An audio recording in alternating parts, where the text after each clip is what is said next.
what we think of as the traditional AI platform. Well, we call them traditional now. The ones we might have had on premise, like Data Robot. We've got here H2O as an Mhm. example.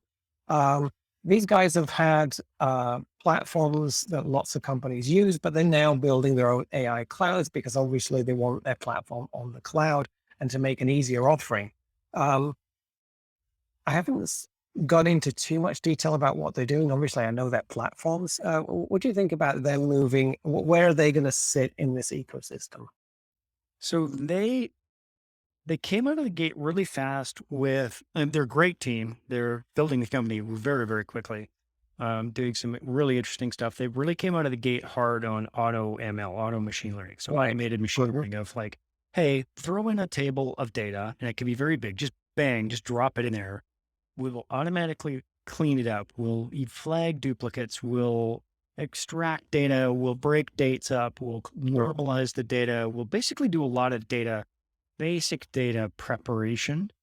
So it takes away a lot of the data science. It's Yep. really data science for the sort of citizen data scientist. I could show you my bash scripts I did back in the days. Now, not pretty. Yeah, exactly. And it's We shocking. don't want to go there. It's crazy how fast it is. Where do they fit in this overall ecosystem? So just think of Within them as this. an ML platform company. Hmm. So think of Amazon SageMaker as a cloud specific ML platform. This is I'm going to say cloud agnostic for a sec, but I'm going to put a huge asterisk on that because my understanding, and it could be wrong and it could have changed, I haven't looked at it in a while, was originally, I think all of this was built on Amazon. So when you Hmm. clicked the button and said, do the auto ML, it went off and spun up a whole pile of servers, ran a bunch of stuff in parallel, and then spun them down somewhere in the background. And I believe that was on Amazon, but that's underneath the infrastructure. And you Hmm. as a user don't buy it, pay for it, or maintain it. Now, they may still be built on Amazon. I don't know.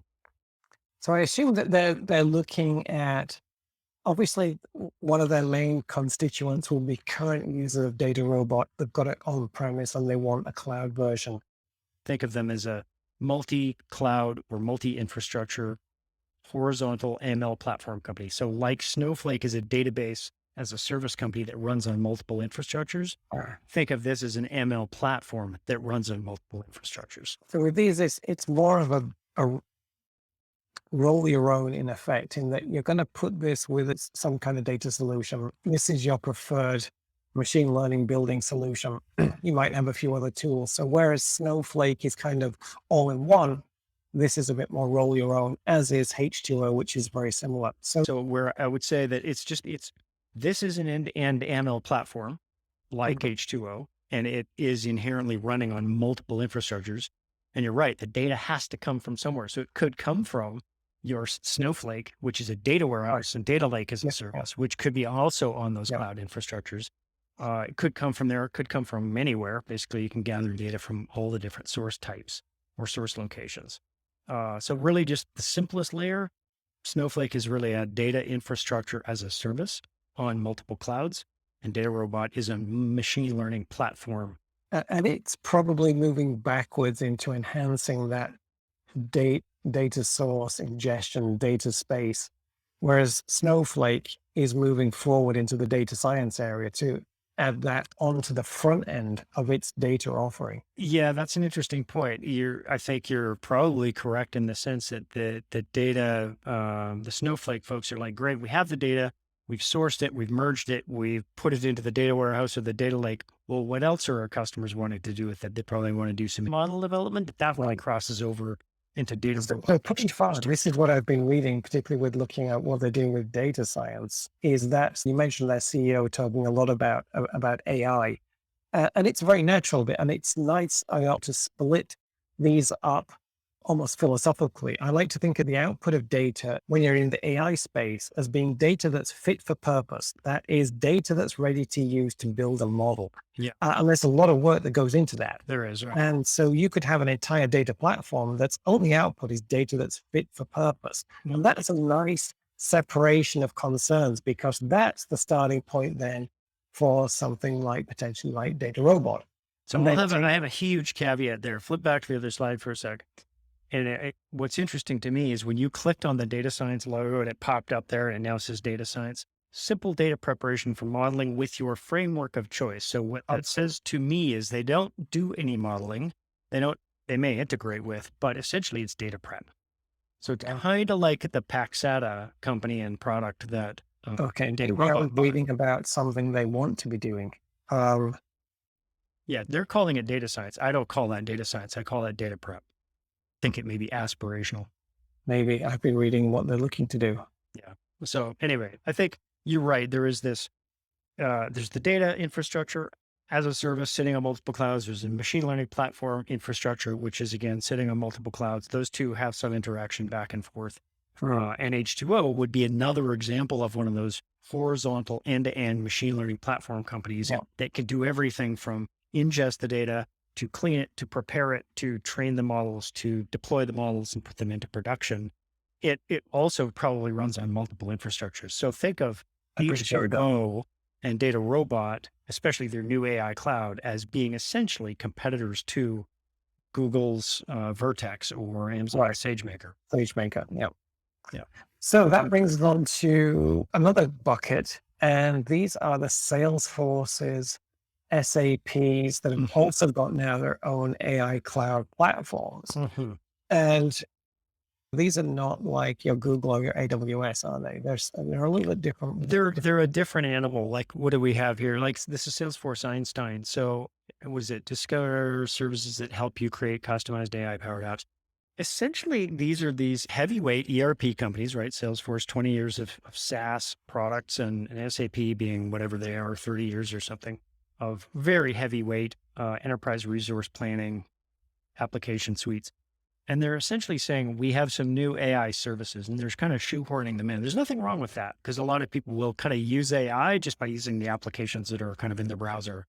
So I don't think there's anything wrong with it, but I think it's really good to know, like, who is the end customer? Who pays you and what are they paying for?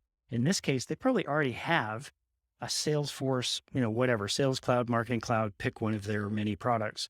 They are already paying for licenses for that. They may or may not have to pay a little extra to get some of these features. I don't know, but they're kind of buying some AI kind of features in the background that are plugged into their existing applications. So they're really for the end users, right? Not for the developers. I think that's interesting because to me, this is where everything will move. The focus today on building models will and should eventually disappear. I mean, imagine nobody today builds a model to understand English language because it's already been built, right? And it's been built way better than you can build it yourself. So almost nobody would do that at that low level. Right. And you end up going higher up the stack when you're talking about building models. But when you're getting into this business application level, there will come a time when you don't need to build any models at all. The model that comes out of the box is good enough for what you need. Yeah. When somebody has, for example, a model that can understand pretty much any invoice you throw at it and pull off all the data like the tax and the commodities and the address, you don't need to build your own. Somebody's done that. And we're in this stage right now where you can get a lot of those applications, but often they come with, they're almost like a template. You have to start with that and then tweak it for yourself. That will go. And eventually we'll come to this stage where you just click on an application and it does a business function. And this is what I call business function as a service. Yeah. But what we've seen so far with these clouds is different entry points. How far do you need to go? What do you want to do? Most business functions today, nobody's built a model for. So, you're basically out of luck there. If you want it, you have to build it for yourself. But a lot of things that people have built something for. So I think it very much depends, what are you trying to do? Yeah. And I don't know that you could say that they haven't built a model for it, but are there this idea of like foundational models, right? The GPT-3s of the world, or I think it depends. I mean, it depends on if you've got, for example, some workflow or production line that's entirely unique to you. Nobody does what you do. And you've got something in there, you're making these widgets nobody else makes. Obviously at that level, nobody's done it, but there's so much work to do. So many things that probably nobody's touched yet, or even if they have, they did it in-house. They built their own model. It's not available to you anyway. You can't get your hands on it. Right. So we're still in this stage where most things to date, even if they have been done, they're not anything like this, where it's kind of public and you can actually go and get it. Yeah, these But are turned into literally application to features. turn into an application, yeah. I mean, way up the stack here. We're not even just like buying a whole application. We're buying an extra function, as you said. A Much function almost a service. business function, but it's starting to happen. And of course, it happens on the ones that are most high volume, like as I mentioned, reading invoices. Everybody does that. Everybody needs it. Yeah, there are a ton of applications. Again, I'd probably just push back on that. I think a lot of these models have been built for many, many, many things, if not to solve your exact problem, to solve something really close to it. And they're available and they're published and you can just go get them Yeah, out of GitHub. but something close is kind of outside the state of the art of AI at the moment. That's where we're going to these, as you mentioned, the general purpose models, what's the word? Not transform. Oh God, I've forgotten the word. Where we can use one model that's trained on something similar, as you Transfer learning. thank you. Make me look like a noob. Even though you've been doing this 25 longer than I have, you're forgiven. But that's coming, and that will start accelerating this process where you've got something similar. But that's very much kind of on the edge. And I'm gonna push back. So I think the general premise is, look, we have been building models for so many applications, general purpose applications, for the last 10 to 15 years. They're so good, and there are so many available sitting in open source repositories that you can grab and then just finish the training. They are 95% baked. Then give them a little extra data and I'm you're going to done. push back on that because you push back on my cloud stuff. Absolutely. I'm rolling my sleeves up. Which way? I think That's what makes this conversation useful, I think. I think you're right, but my focus is usually on the enterprise. Yeah. And those guys don't go digging around GitHub. They're not, Totally fair call. I they're agree. not the 100%. Silicon Valley community. I absolutely agree with you. I'm sure if you went digging around, you could find something to kickstart you and get you 70, 80% of the way you need to be. What's missing, I think, in this world today is an easy repository of those things because they're changing so quickly as well. And another problem for an enterprise is, what data was that trained on? Is somebody going to have to go and look through that? How was it done? Would you trust it? Those are really good questions. Maybe not. I'm not really too sure. I think if you're in Silicon Valley building a startup, you absolutely should be digging around GitHub and pulling everything you can, because that's mostly going to do what you need. I think if you're in an enterprise, even from a policy and a regulatory perspective, that's probably a bit of a tough call. We might I think you do a different thing. If you're an enterprise developer, you shouldn't be doing that. You should be going to Amazon or any one of these cloud providers. Always one level up. Yep. Not getting their SageMaker. That's not what you need to do. You need to go get their Doc Analytics module, which is already pre-trained and already invested, and just pay them for that. Yeah, I think that's where we're going to be. If we're not there already, that's very soon where we'll be. Wait, you can buy something from Amazon that gets you most of the way there, or any of their competitors. Contract Analytics. There are exactly 50 places you can go. Maybe not 50. There are at least 10 or 20 places you can go to get a contract analytics AI function that literally just reads contracts, decomposes them, and then dumps out data and says, here are the 5 million contracts and here are all the differences of them. If you are a business, you don't start by looking at something you think needs AI and going to talk to your data scientist. You go out and you look out on the web and you see, what's the highest level service I can get?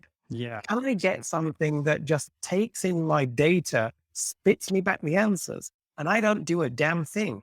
If you can buy it as a SaaS application, that's what you do with contract analytics. You do it and you drag in literally 10,000 contracts. You wait 10 minutes and it goes, ta-da, I'm done. I processed them all. And that's where you should be. And then you only start stepping back if you can't find that. So, okay, well, what I want is a bit different. There's something similar, but I've got to do a bit of tweaking. Okay, then you go to that level. Yeah. Okay, there's nothing at all like what you want. Okay, then I need to go to, DataRobot, H2O. But you'll only go there because you couldn't find something that actually did it. It was a user-facing application. You could buy a bunch of products off the shelf that do exactly this. So you should do that.